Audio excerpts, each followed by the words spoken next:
I am super honored to have my next guest on the podcast today. He is the executive director of Venture Cafe Tokyo, but also all of the Venture Cafe locations here in Japan. Welcome to the show, Ryusuke Komura. Hi, very nice to meet you. I'm very much looking forward to this conversation. Honestly, when we set this up a few weeks ago, I was like, man, I can't wait for, to have a chat with him because, when I first came to Japan, I went to Venture Cafe event and I was really impressed by the entrepreneurial community and the whole setup. And when it came to me actually hosting my first event, I did it at Venture Cafe. And ever since then, I've hosted about I think it was 34, 35 events now. But, honestly, it was just such a welcoming experience, and I'm really honored to have this conversation with you. But before we get into, what you're doing at Venture Cafe and some of the things you do in the ecosystem, I want to know a little bit more about you. Not too many people know that we have a Boston connection. So can you explain a little bit about yourself? Yeah. Okay, Stanley. Hello again. My name is Ryusuke. I'm the executive director of Venture Cafe Tokyo. And then it's been about 7 to 8 years since I took this position. So I joined Venture Cafe, which is a global ecosystem activator that originated in Boston. Basically, like you can consider me as a founding member of Mm, Tokyo chapter or Japan chapter. mm, And then how I got to this job was actually pretty much a interesting experience.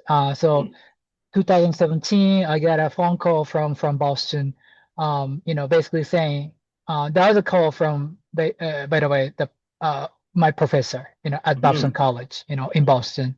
mm, I was going to school in Boston, mm. and then so he basically got me a call and he said, hey, Ryusuke, you have to quit your job right now. And I was like, what? I was surprised. Uh, But soon after, he started kind of explaining about the whole project of launching Venture Cafe and CIC. I was very much intrigued with the project, so I just decided, on that call, actually, on that day, that I got a phone call from my professor, I was in. So that's how I got involved with this project. Yeah, and then surprisingly, I felt like I was gonna quit maybe in about 2 to 3 years. That's a basically routine for sort mhm, of a job change. mhm. But it's surprisingly I've been in this position for about 7 years. Oh. So yeah, but I believe that's another proof that we have been very much successful in Japan. Awesome, man. Yeah, that's a really exciting thing. You get a call you didn't expect, and it's just like this opportunity presents itself, and you just run with it, right? That's a Hmm. lot of times what entrepreneurs have. They have ideas or something that presents themselves, and then boom, it happens, right?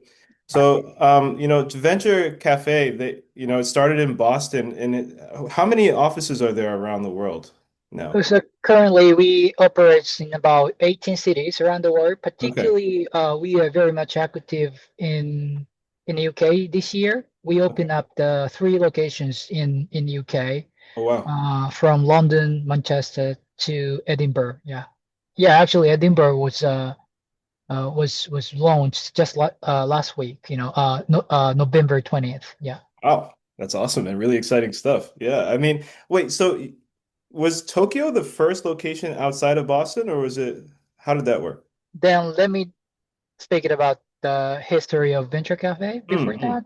mm, So Venture Cafe started back in 2009. The founder of Team Roll, who is also famous for the founder of CIC, mhm, you know, uh, so basically he created CIC back in 1999 because he thought, okay, it's the time for startup, startup the thing. So he created this like a whole innovation hub back in mm, 1999, and it became soon how to say instant success. mm, And around after 10 years, 10 years after, um, he thought, okay, maybe he could do something more for social good. mhm, Then he created this like a arm for a non-profit organization called Venture Cafe. mhm, Basically, like he started sort of a social gathering, innovation gathering that regularly held, every Thursday. We call Thursday gathering, by the way. mhm, Uh, and that's the time I believe the he perfected the model for CIC in the Venture Cafe. Mm. Very simply put, CIC is a hardware to put together all the innovators. Those innovators are using CIC as for their offices. And Hmm. meanwhile, programming side, you need to create community, to revitalize the innovation hub, right?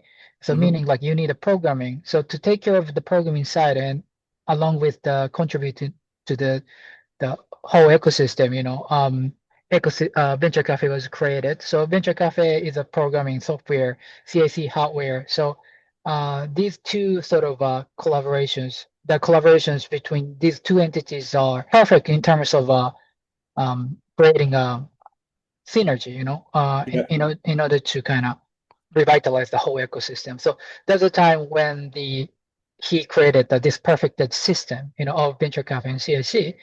After that, around 2014, because CIC and Venture Cafe were so successful, um, actually, team was invited to develop another project in St. Louis, in Missouri. So that was the first expansion for CIC and Venture Cafe. And Uh, then team decided to bring both CIC and Venture Cafe to St. Louis. And again, St. Louis also got an instant success. Well, hmm. around that time, Thursday Gathering in Cambridge, Boston, was capturing about 400 people every Thursday in person, right? Oh wow. So Yeah, that's huge. yeah. You imagine like how many people would actually attend for St. Louis, for next as a next step. Hmm. But St. Louis also captured a good amount of people Mm. when it was launched in 2014, I believe that was. So actually, St. Louis showed a very good number of attracting 500 people on average. That's how actually the Venture Cafe CIC expanded to the first location. And when you get success, you get another success. The Rotterdam, outside the U.S., the Okay. city of Rotterdam came to a Venture Cafe and CIC, and then team again decided to go beyond the borders, go global, and then Mhm. integrate.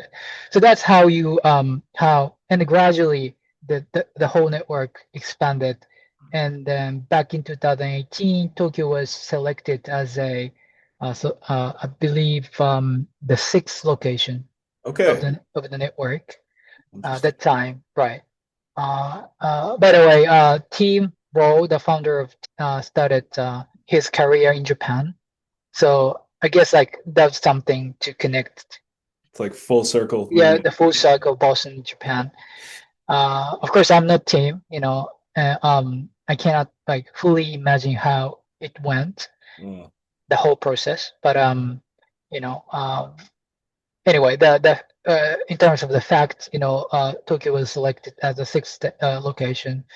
And since then, even like during the Corona COVID time, Venture Cafe never stopped, and now we operate in 18 locations around the world. it's incredible, man. It's Yeah, it incredible. is incredible. Yeah. It's incredible. And you guys are expanding also in Japan as well. Last year, Yokohama opened up. You just celebrated the first year anniversary of that amazing achievement. But you're Right. also in several other cities. Where else in Japan are you located? So within Japan, we operate now in 7 cities, Mhm. from Tsukuba, Tokyo, Yokohama, Nagoya, Gifu, Osaka, and Fukuoka. Thursday gathering, that's that one in Tokyo where it's every single Thursday, right? But some Right. of the other smaller cities, how does that work if you can share with everyone? Yeah, the events. Right. So for the programming, we have now three brands. Hmm. Of course, signature event or signature brand is Thursday Gathering. Hmm. This happens only in Tokyo and Fukuoka, where the proper venture cafe exists. Hmm. We also have a satellite programs called Connect and Ignite. The only difference is the frequency or cadence. Mm. Thursday gathering is like happens Thursday every Thursday, but Mhm. for instance, Yokohama Connect or Nagoya Connect, these satellite programs happens only twice a month. You Right. know, Hmm. and Ignite is a more kind of smaller version of it. It happens only once a quarter. the reason why is like because not every city is actually needing full-blown scale ecosystem activation program. Sometimes you get a smaller number of population. Ecosystem is still maybe in the nascent stage.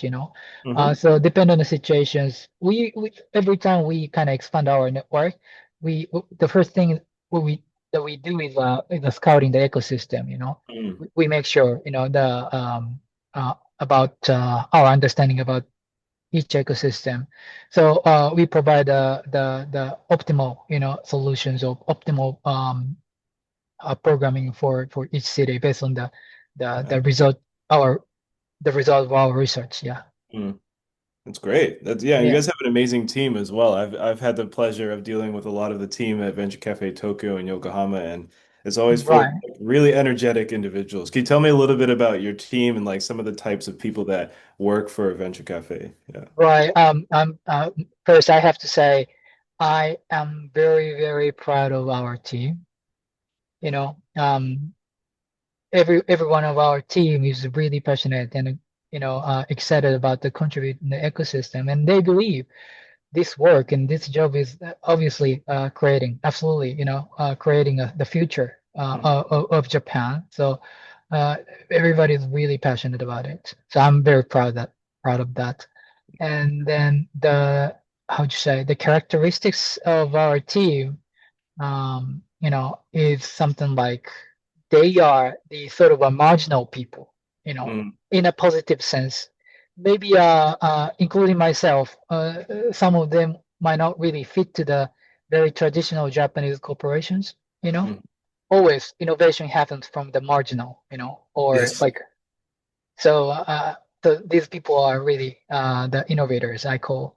So like I cannot kind of pick anybody from the team because like once I started, I have to really explain about the everybody really. Yeah. They're all gonna be like, "Hey, why did you say about me? What did Yeah. you I say?" mean like they are too good, Yeah, everybody. no, Everybody is too honestly. good. Yeah. Honestly, every single person I have dealt with has just been so positive and like sometimes when it's busy, you can see that they're like really like, on edge, but they always spend time to network with people. I always love that where, I see some like for example, Akio, for example, she'll be Mhm. like running around making sure all the events are good, but then, I'll say hi to her and she'll stop and actually have a short conversation and make sure Right. all the guests feel welcome and everything, right? It's incredible, the work they do. Yeah.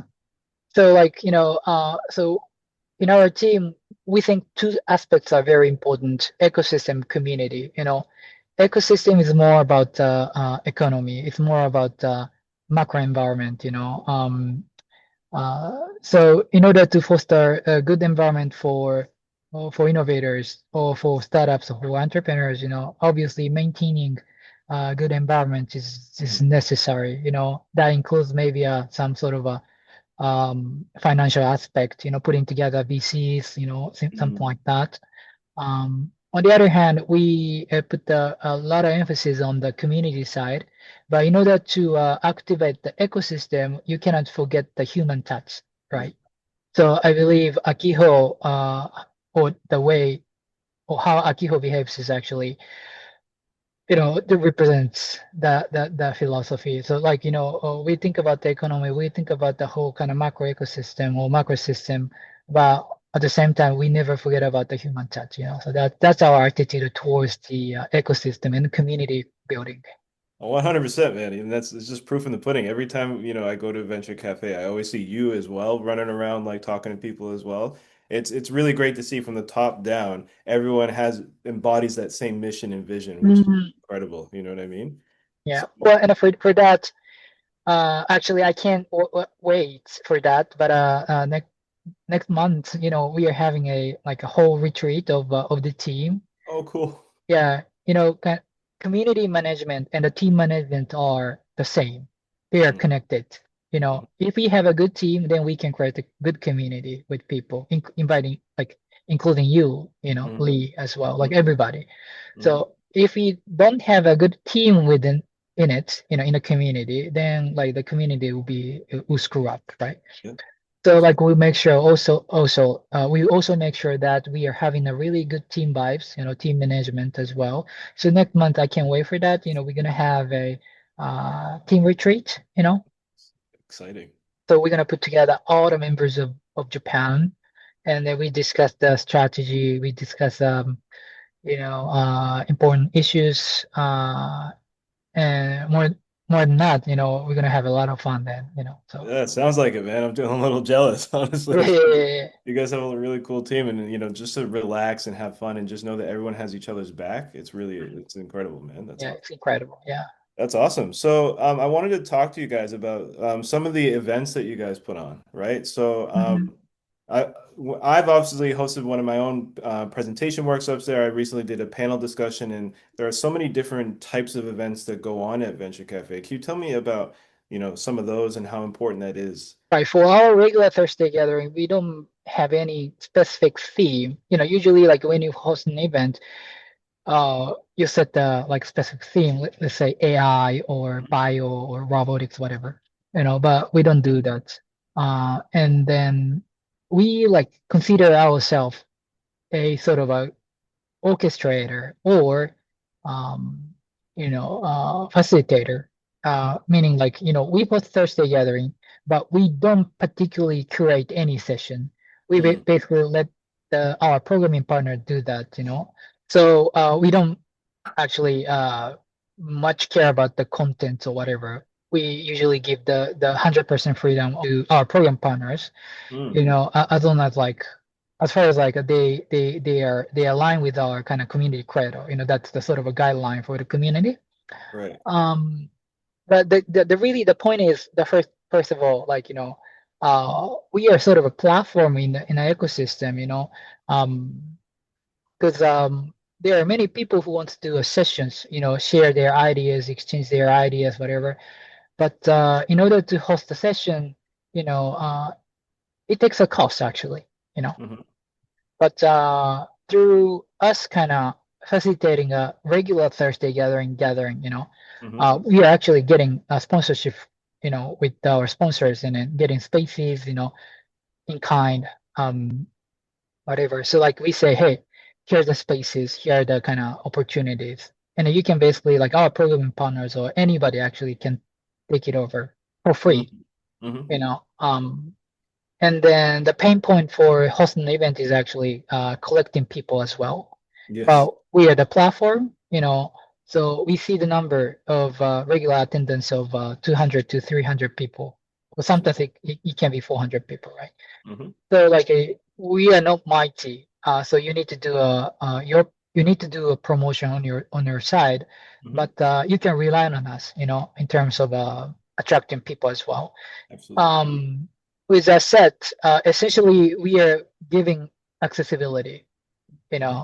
or access for the community or for the ecosystem. Again, like, you might be just a mere startup or non-profit organization and you don't have much money Hmm. or you cannot really afford, but we say, hey, here's a Thursday gathering, we take up like all the venues or resources from sponsors and then we share it with you. And Hmm. that's how it works. So if you're interested in us, just let us know.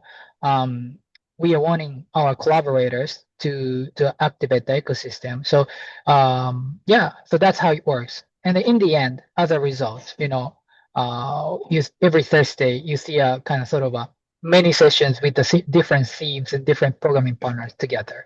You That's know, right. that's how it's shaped. Yeah. It's really cool. It's really great that you're helping, small business owners, startups, like really get their product out there or like their vision or their Mhm. skills, like sharing with the community. Right. It's really important because space in Tokyo is really hard to find sometimes, right? Right. It's, Right. it's really, really And hard. the other value proposition is for overseas visitors as well. Mm, For instance, like, uh, you might be leading a sort of a delegation of Korean startups as a sort of a organization from Korea, hmm. or it could be Taiwan or it could be US, wherever it is, right? Um, but the first thing you want to do is actually to create the access with the local community. Hmm. But here it comes, Venture Cafe is there, attracting every Thursday a lot of people, 300 people, So with that said, Venture Cafe also function as a sort of a gateway to Japan. Mhm. Sometimes it's really hard to find the right door, in Japan. We are the right door, I believe. Yeah. Every single time somebody, reaches out to me about which events I should go to or where they should go Right. to meet people, I automatically, number one, Venture Cafe, honestly, because it's so consistent. You Yeah. you never know who you're going to meet there. And it's really great because it's so consistent. If you don't meet somebody that helps you this week, you can go next week. And, it's, Right. process of just going there. It's by Yeah. numbers. Yeah, what I just said can be applied even to individual entrepreneurs as well. Hmm. For instance, there is this guy from UK who was building up a sort of a app around prop tech, you Mm. know, something like that. But he found out the venture cafe through GPT. He asked Oh, the cool. GPT like saying, "Hey, I'm an entrepreneur from UK. I'm visiting Tokyo. What should I do?" And then the GPT instantly recommended venture cafe. So that's Man, another. Yeah. power of consistency, man. Exactly. That's Yeah. incredible. Yeah. It's no about the community. That's one thing I want to really focus on now is because what I love about Venture Cafe is that you bring both Japanese, people in the ecosystem and the international community together consistently every single week. How has that been for you as, the guy overseeing everything? How are you seeing the conversations evolve over time, and what are some challenges that are still around? With bringing those two people who have different languages, different cultures together in one place. That was the first opportunity we found out, and then the unique value proposition we still maintain, I believe. Back in 2018, when we started, there are there are several communities of innovators in Tokyo, around Tokyo Station, in Shibuya, in Roppongi. But I found that, or we found out sort of a segregation between international communities and Japanese communities. If you go to Tokyo Station area, you find a group of communities or group of people which consists of basically only Japanese. Hmm. But whereas if you go down to Roppongi area, you could find the communities with only international people, but there is no sort of collaborations among those Hmm. communities. We considered or we took it as a sort of a opportunity. Luckily, back in 2018, the all the team members of Venture Cafe were bilingual. Hmm. I could speak English, and I particularly I used to work for Japanese traditional corporation, and also I spent several time or some time in the U.S. Well, and the UK as well. So I had international backgrounds. So the other team member, for instance, was a guy called Taku Ushihara. Hmm. He spent almost most of his time in US, in Hmm. Boston, but he was born in Tokyo. So like we were in a way very much versatile. So if you look at the resource, we could do actually make those two different segments together, to run a community.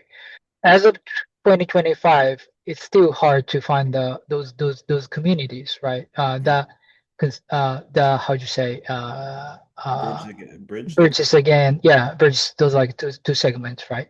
Hmm. So I guess like it's been the since then like it's been the our strong value proposition, Hmm. to make our community very very very much vital. Yeah. Particularly like if you're somebody from international community, it is a big interest, right? To get connected with the mainstream business, let's say, people, of Japan around, let's say, Tokyo area station, whatever.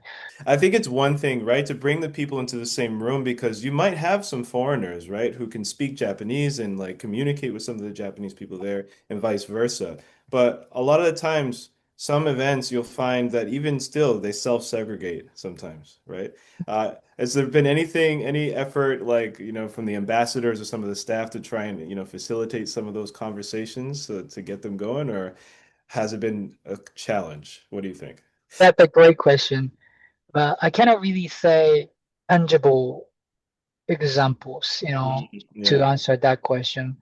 but maybe I can share some insights towards the our attitude Mm, or on our attitude towards that.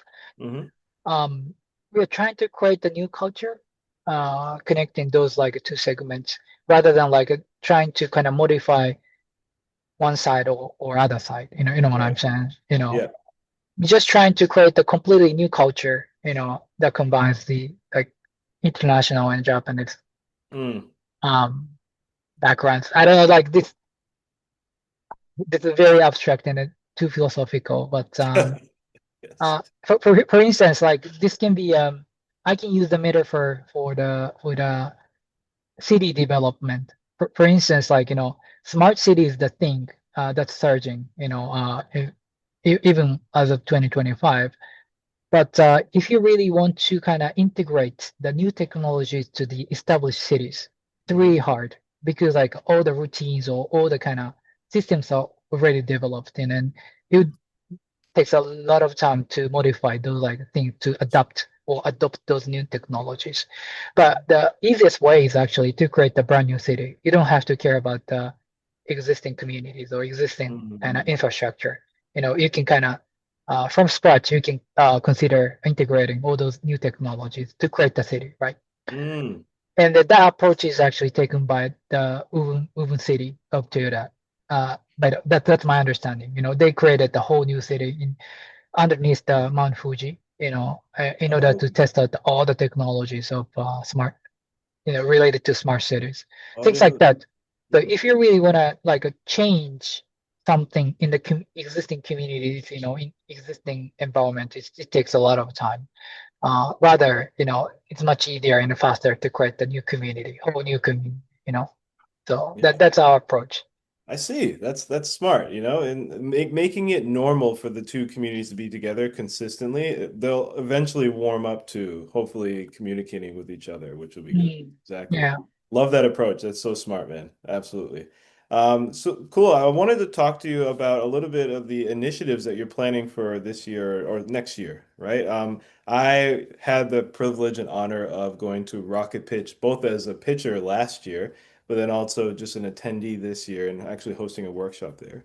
All But right. yeah, Rocket Pitch is definitely something that I want to talk about. But what are some other things that you're starting for next year or planning next year? Yeah. Well, thank you very much for your wonderful question.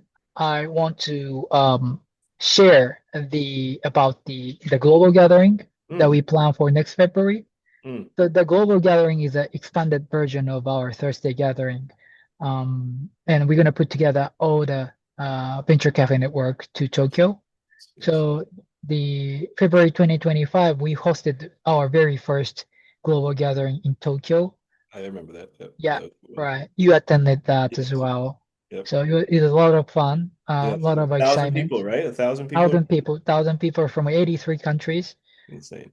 Yeah, we talked about the ecosystem collaborations among East Asia, what's happening in AI field, inviting all the professionals, innovators, entrepreneurs, startups, and we even had a global pitch competition called Pitch to Tokyo. We hmm selected one entrepreneur, one finalist from each region that Venture Cafe exists. hmm We invited them, we covered all the transportation costs, by the way, hmm and then we put together them and we did the final round in Tokyo. So yeah, things like that. And that was well accepted, well received by everybody. Yep. Everybody was happy. So we decided to host it again next February. And then actually, right now, the regional rounds for Pitch to Tokyo is going on. hmm The regional round in London just finished. Edinburgh happens very soon. Gifu also will happen very soon. Anyway, we are now right in the middle of the process of selecting, exciting and innovative founders from each region. So you can't miss that. Again, we are aiming to have over 1,000 people, uh, maybe more than that. We already see now, it's still November, but and February is the day, but we already see over 200 people sign up for the day. So Jeez. yeah, which is crazy, by the way. Yeah. We haven't even kind of disclosed any detailed information around the contents or, Mhm. information. Um, so yeah, it's like crazy. Sounds like it. It was so cool. There's so many different people from all over the world, right? It was so nice, like to have that, just one place where everyone can meet and make connections. Yeah, it was. I remember going there and being like, I know like a lot of people here. They're all. It seems like half of the Tokyo ecosystem is in this one event. So Yeah, it was really cool to see. I'm excited yeah. to hear the pitches as well, which will be cool. Mm, Yeah. Is right. there anything else? Any other plans to like expand any other types of events in 2026 that are new, that are different from 2025? Well, first of all, like the ecosystem that we collaborate is expanded. Hmm. Last year we collaborated with all those ecosystems that Venture Cafe exists, and then uh, Korea, Taiwan. Hmm. But this year, first of all, the number of venture cafes expanded. So we're gonna invite the UK, sites Yeah. to this signature event for us. Hmm. We are trying to invite Korea, Taiwan as well, and even, outside our venture cafe network, and most probably several I cannot still name, Hmm. but the several European cities will Oh, cool. be outside venture cafe network, will be joining as well.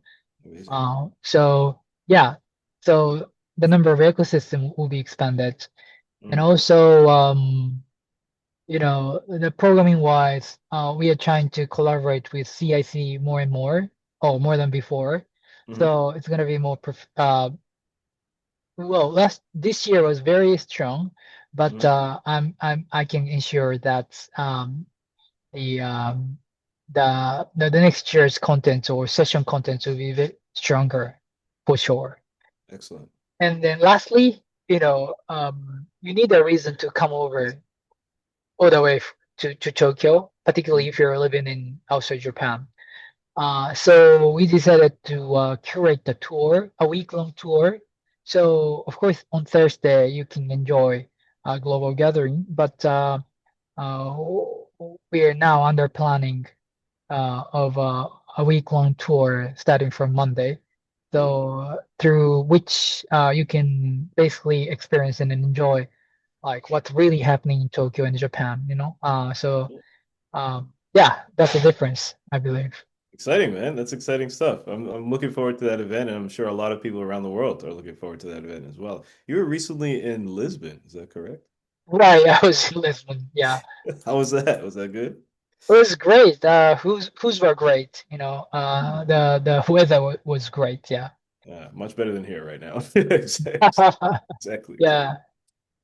Cool, man. So I wanted to just end off on one more question for you, and that's your overall thoughts on the Japanese startup ecosystem and what you think the future is, because there's been a lot of, buzz around the ecosystem, right? There's been a lot of energy and momentum going into it, but yeah, with the new administration and some of the rules with the startup visa and all this business manager visa stuff, like, what do you see, in terms of the future of the Japanese startup ecosystem?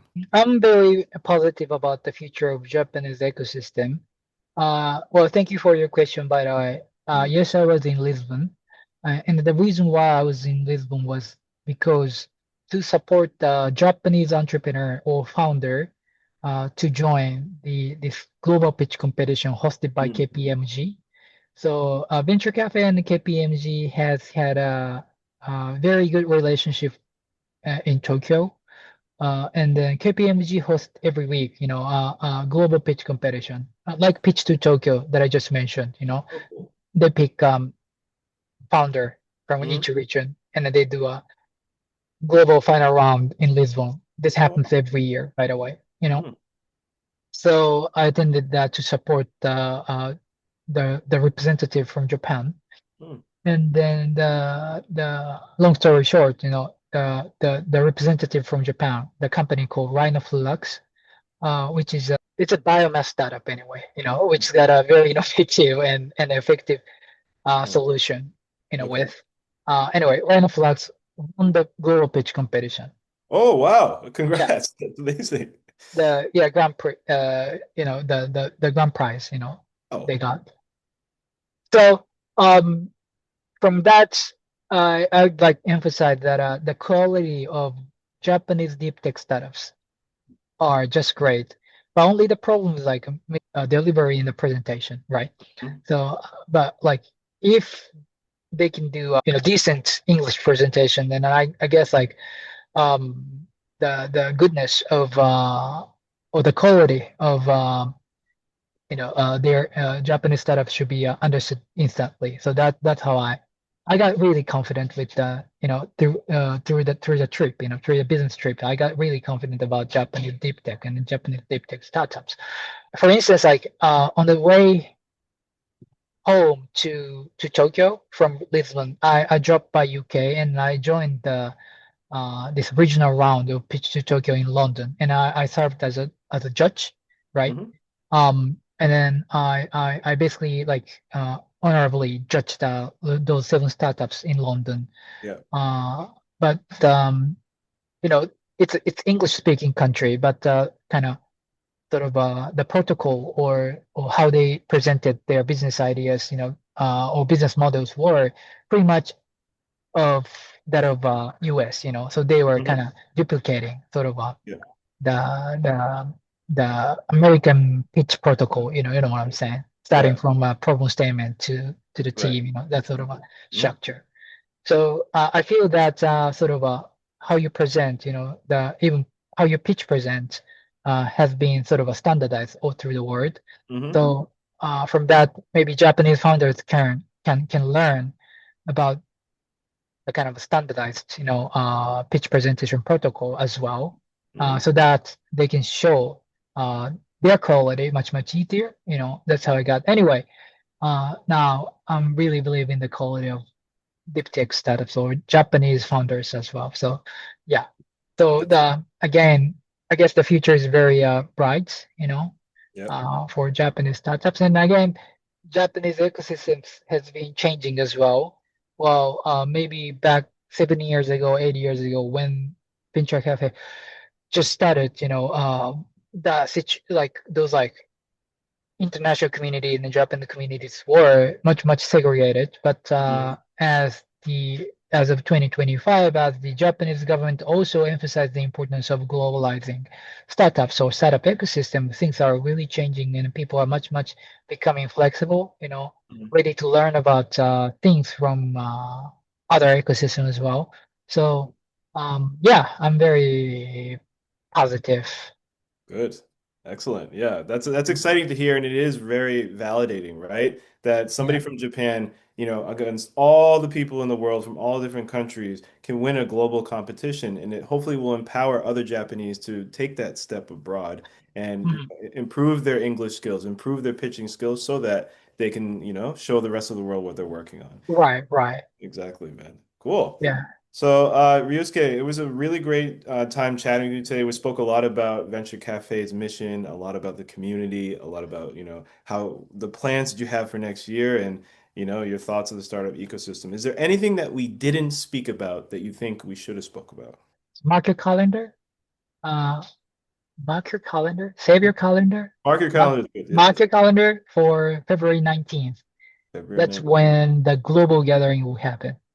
Awesome. Awesome, Yeah. man. February 19th. Yeah, Excellent. February 19th. To market myself, absolutely. Mm, All right, awesome. So, Ryusuke, we have a closing tradition on this podcast where the last person left a question for you, and you'll leave a question for the next guest. Are you ready for your question? If you could become a professor and teach anything to a young person, what would you teach? I am actually a professor. So Oh, I am very good. I am teaching entrepreneurship. Okay. So my message towards the my students are always the same. I'm not, by the way, I'm not professor. I'm just a lecturer, but Okay. technically I can be professor because I'm teaching in a school, in a university. Mhm. So my message towards or to my students are always the same, that the best way to predict the future is not to to create it. You can't tell, you can just create it. Mhm. So yeah, that's it. I love that. The best way to predict the future is to create it. Love that. I love that. That's a really great message, and it's true. Hmm. It rings true for everybody, right? Yeah, You that know, and then that's the mindset for entrepreneurs, I believe. 100%. 100%. Hmm. All right. So now it's your turn to ask a question to the next guest. Oh, what is the change that impact the next 10 years that you focus? Oh, okay. All Yeah. right. I like that. That's a very Hmm. interesting one. I'd have to think about that really deeply. I like that. Hmm. It's a good one. Hmm. It's a really, really good one, man.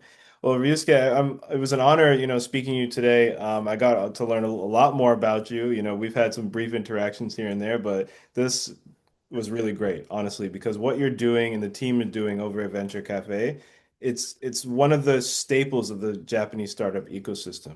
And everyone I refer over to you guys, they're always very thankful because they had such a good time. They meet so many great people and they interact with you guys, and it's always an amazing time. And like you said, creating that environment where Japanese and international community can come together, hopefully we'll just create a new ecosystem where people know it's okay to speak to each other, right? And just be in the Right. same room. So Yeah. I really appreciate your time today, man. Thank you so much. Likewise. Thank you very That's a much. wrap for this episode of the Product Podcast. If you enjoyed this episode, please leave a like and subscribe on YouTube, follow us on Spotify, or leave a review on Apple Podcasts. It really helps this channel grow. And if you are a product manager or a startup founder who wants to share your story or some of the struggles that you've gone through in your career, then definitely reach out to us. We'd love to have you on. And until next time, happy building, everyone.